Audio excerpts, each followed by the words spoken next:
एक समय की बात है। एक राज्य था, शानों से भरा हुआ, सोना उगलती जमीन, सुरक्षित बेवार और एक महान राजा जिसके पास सब कुछ था। बस एक चीज की कमी थी, एक वारिस। उस राजा की रानी सौंदर्य में अप्सराओं से बढ़कर थी, लेकिन हर रात चांद के नीचे एक ही प्रार्थना करती, हे ईश्वर, क्या मैं मां नहीं बन सकती? दिन गुजर गए, साल बीत गए, लेकिन रानी की गोद खाली ही रही।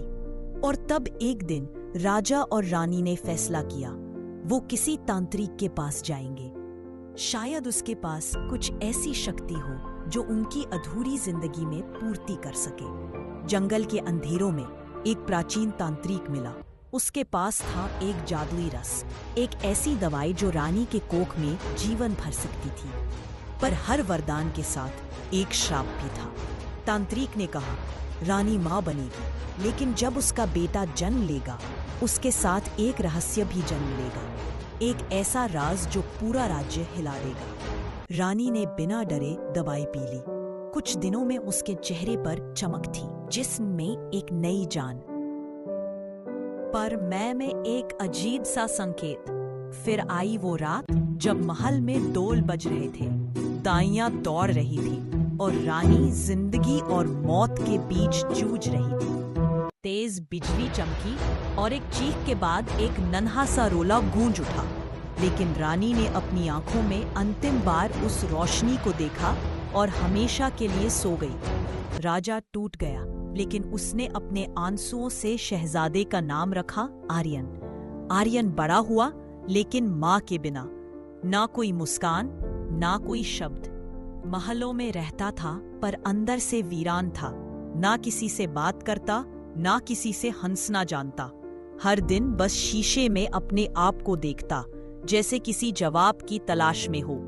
और एक दिन उसकी जुबान ने एक अनोखा नाम लिया, तारा बादशाह जड़ी।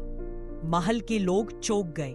दादी ने राजा के पास दौड़ लगाई, बेटा याद करने लगा है कुछ, कोई पुरानी यादें जाग रही हैं। राजा ने चुपचाप दीवार की तरफ देखा, जैसे शहजादा आर्यन का मन उस नाम में अटक गया। हर रात तारा बादशाह जादी के बारे में सोचता, हर सुबह उसी दिशा में देखता।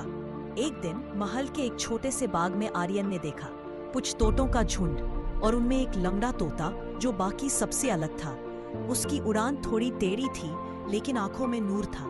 आर्यन उस तोता को घूरता रहा और उस दिन उसके चेहरे पर पहली बार एक हल्की सी मुस्कान थी। कुछ तो था उस लंगड़े तोता में, जैसे वो जानता हो आर्यन कहाँ जाना चाहता है। उस रात आर्यन ने फैसला किया, वो पैलेस छोड़कर निकल पड़ेगा, तारा बादशाह जादी को ढूंढने।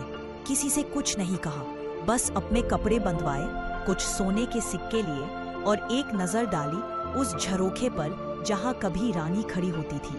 बाजार से गुजरते वक्त एक चोर ने आर्यन की जेब साफ कर दी, पर आर्यन ने उसे रोका नहीं। उसने सिर्फ कहा, तुम मुझे तारा बादशाह जादी के बारे में ले जा सकते हो?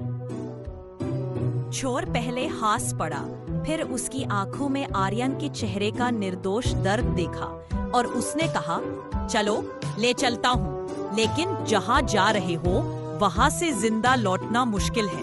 वहाँ जिन रहते हैं, अजगर जैसे सांप और रग के भूत। पर अगर तुम सच में तैयार हो तो चलो मेरे साथ। और इस तरह शहजादा आर्यन और वो चोर एक रहस्य के पीछे निकल पड़े। एक यात्रा जो सिर्फ एक तारा तक नहीं, बल्कि उसकी माँ के बलिदान के सच तक पहुँचती है, और शायद उन राज तक भी जिसे सुनने के लिए पूरा राज्य तरसता रहा। अंत में एक ही बात कहना चाहूंगा, ये कहानी अभी खत्म नहीं हुई। तारा बादशाह जादी का नाम सिर्फ एक राज नहीं, एक ताकत है, एक सच है जो आर्यन के कदमों के साथ साथ दुनिया को हिला देगी।